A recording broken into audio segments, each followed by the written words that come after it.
Welcome to Counterpoint. I'm Tanya Granick-Allen. There's a crisis happening, and I'm not referring to COVID-19, rather a fallout of COVID-19 and the lockdowns, and that is the crisis surrounding children's mental health. Children's mental health has been steadily declining since the lockdowns began, and our society must pay attention. Calls, texts, emails, and clicks to the Kids Help Phone have doubled since COVID-19 began, going from 1.9 million in 2019 to 4 million in 2020. A McMaster Children's Hospital report comparing a 4-month period during the pandemic versus 1 year before has revealed some chilling stats.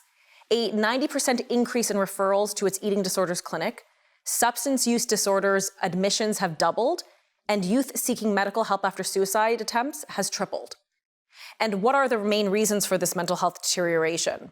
Isolation, increased conflict at home, lack of day-to-day structure. This is a catastrophe which has been on my mind for several months. This is probably the same for every parent out there and many of you.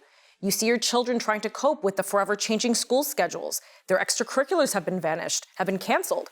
Children are trying to keep friendships without seeing anyone, trying to keep some sense of normalcy with every weekly government announcement. Later on in the program, I'll be sitting down with Bill Helmetchy of Pathstone Mental Health, a children's mental health agency here in Ontario. But now we are joined by Shauna Betts, Chris Daken, and Piper Daken, who will share their tragic story of their daughter and sister, Lexi, who sought help at their local New Brunswick hospital amidst all the COVID hurdles. But when the system seemingly abandoned her, she took her own life. Thank you, Shauna, Chris, and Piper, for joining me. This is going to be a very tough episode for many of us, and I really am grateful that you've come on to share your story of Lexi.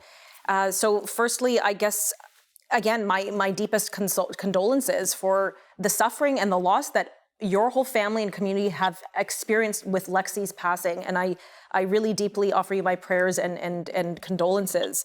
And I think to help our viewers understand, could you please share with us, first tell us who Lexi was as a friend, as a daughter, and as a sister.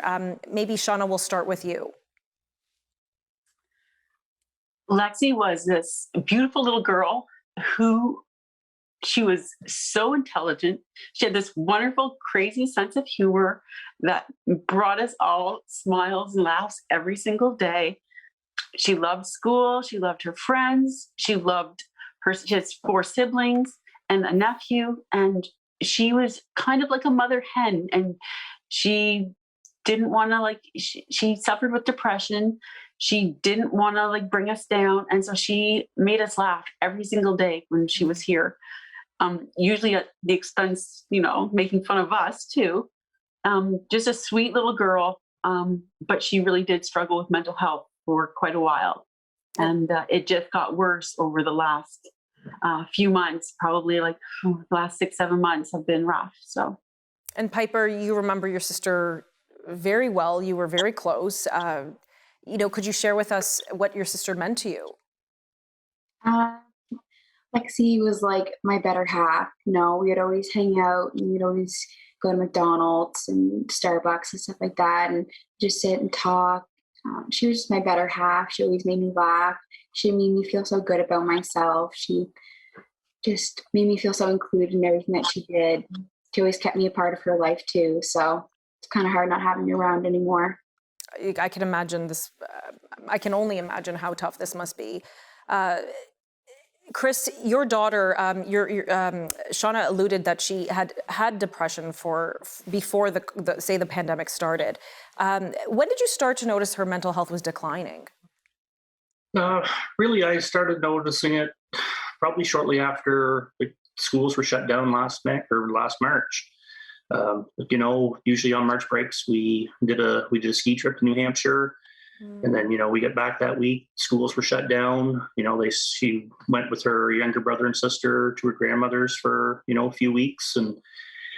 But Lexi was a kid that liked the structure of the school, the activities, her friends. And, when everything was shut down, she kind of lost all that. So, she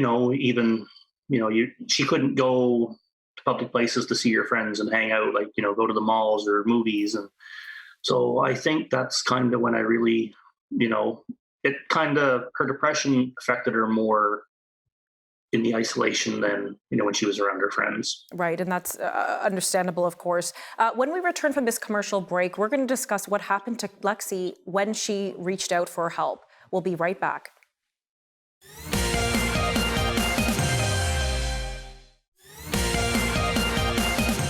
Thank you all for joining me once more to share this story and explain to our viewers what happened and why it happened.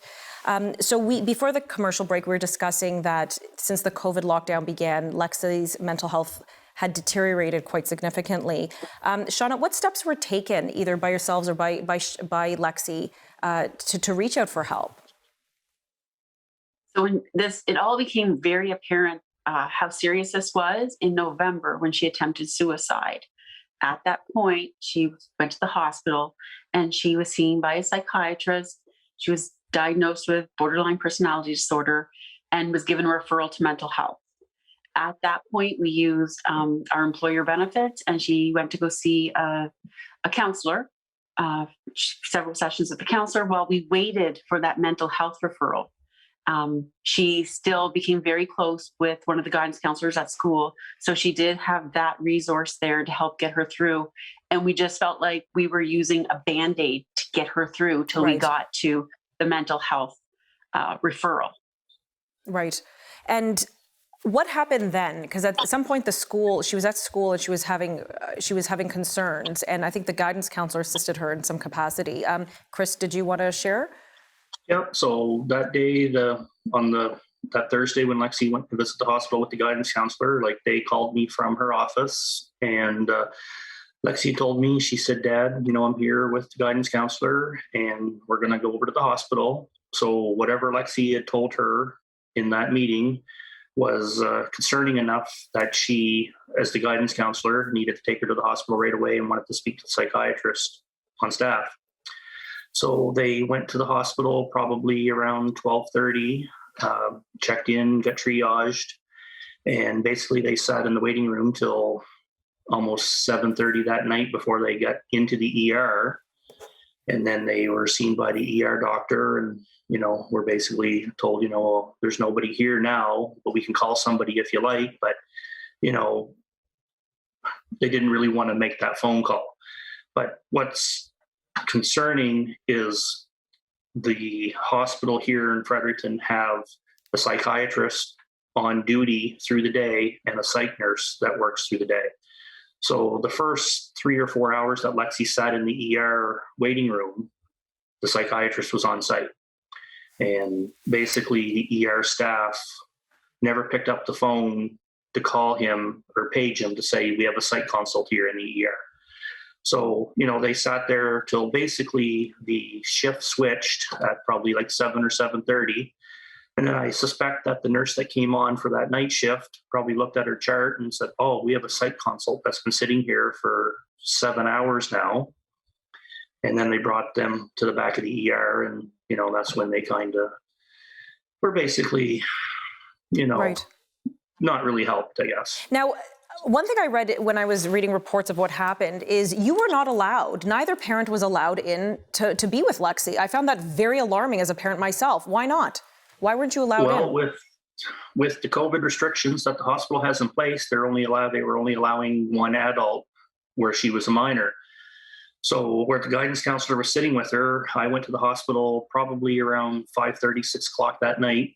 And I sat with them in the ER waiting room for, probably a half an hour and talked to the guidance counselor and talked to Lexi. And at the time, the guidance counselor was going to go home and have a bite to eat. And I said, well, when they get Lexi into the ER, I will call you back so you can talk to the psychiatrist, because she was adamant that she wanted to talk to the psychiatrist for Lexi. But the nurse came out and said, "I'm sorry, you can't stay here. Only one of you can stay. So if the guidance counselor leaves, she's not going to be allowed to come back in." So I was more concerned for Lexi. So I basically said to the guidance counselor, "Then will you stay? Because I know you want to talk to the psychiatrist. And when you talk to him or her, then call me and let me know what our next step is." And then, probably about 10 to 9 that night, I got a call from Lexi and the guidance counselor, and said we're all done. So I got there and met them outside in the parking lot. And that's when they told me that they never got to see a psychiatrist. And then what happened, Shauna? So Lexi went home with this referral for mental health. And 6 days later, she took her own life.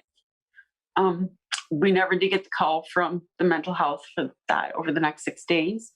And just feel like she really slipped through the cracks. At her last try to get some help, she was basically turned away. She was left that hospital that night feeling like a burden, that she had made, I made this guidance counselor sit here for 8 hours for nothing. And Lexi never wanted to feel like a burden.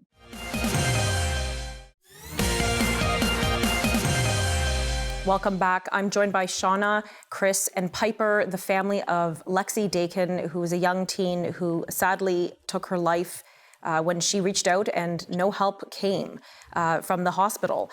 Piper, your sister, and again, I'm really grateful you came on to share this, but your sister meant so much to your community, to your family. She sounded like a vivacious young woman, and I'm just shaking my head. How could this happen? How can this have happened? And I know you're doing many interviews, and I appreciate that because you want to make sure this doesn't happen again, and you're asking for inquiries. What would you like to see changed so that this doesn't happen to any other child again? Piper, did you want to answer that? Sure. So I personally like to see the changes that people get the help that they need when they need it. For Lexi, it didn't happen. So we're just telling people, if you're in the ER and you're waiting to see a psychiatrist, don't leave until you see them. Don't leave until you get the help that you need, the help that you want. Don't make yourself feel like a burden, and don't feel like a burden because you aren't. And I know there have been calls for an inquiry. Chris, how are you making any headway with this? Is this going to change? We've one of our local MLA, he put a petition before the House, I guess, in Parliament, not Parliament, but the legislature, requesting an inquiry.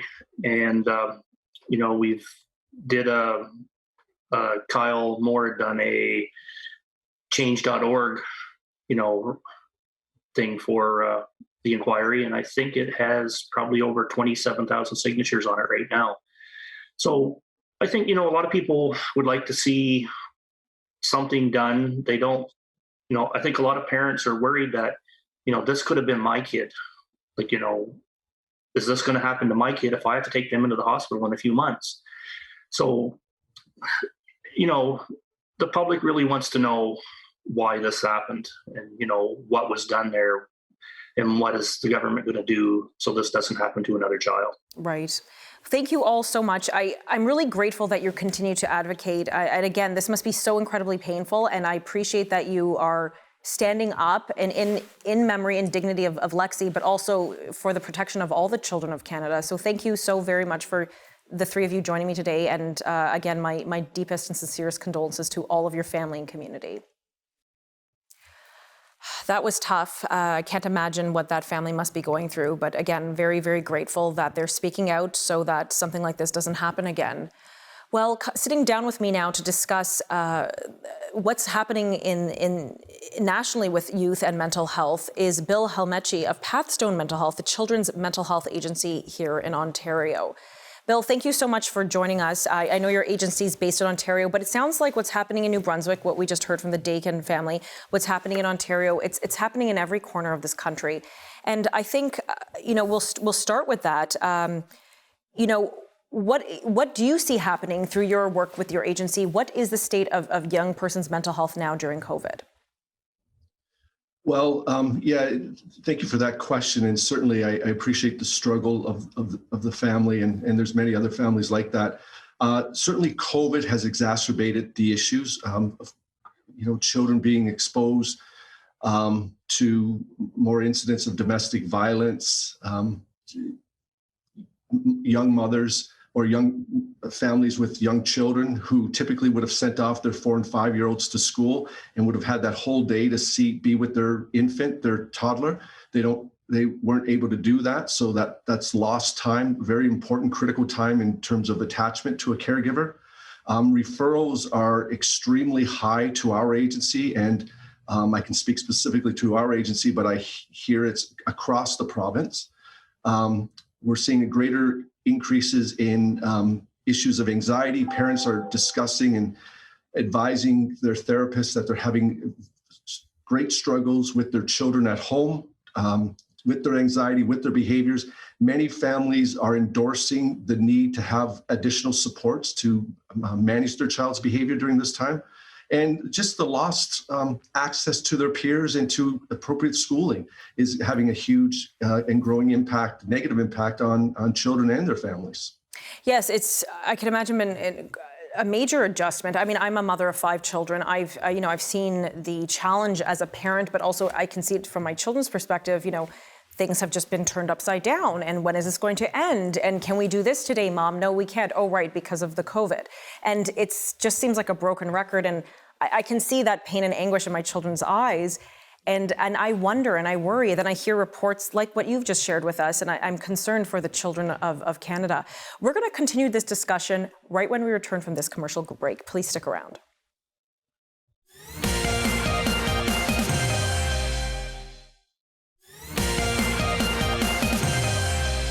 Welcome back. We're wrapping up our discussion today on the youth mental health crisis in Canada during COVID. Joining me is Bill Helmetchy of Pathstone Mental Health here in Ontario. Bill, before commercial, you mentioned that COVID sort of exacerbated some underlying conditions that were already there amongst youth. What conditions were underlying, and what do you think about COVID made it worse? I think 2 things really stand out for me. I think some of the underlying factors that existed in COVID helped to exacerbate those already existing conditions were high incidence of depression, mood disorders, anxiety disorders. We're seeing an increasing amount of kids who demonstrate, or it seems to be characteristic of children who haven't had the opportunity to fully attach in a proper way. So a lot of aggressive behaviors. We're also, prior even to COVID, we're seeing an increase in cutting, harming self, and eating disorders. And eating disorders is even increasing in younger children. And I think COVID has exacerbated all of those. And the system in Ontario, there's a lead agency system where 33 lead agencies across the province work diligently and collaboratively to try to ensure that there's no gaps in services, identify the pressing needs.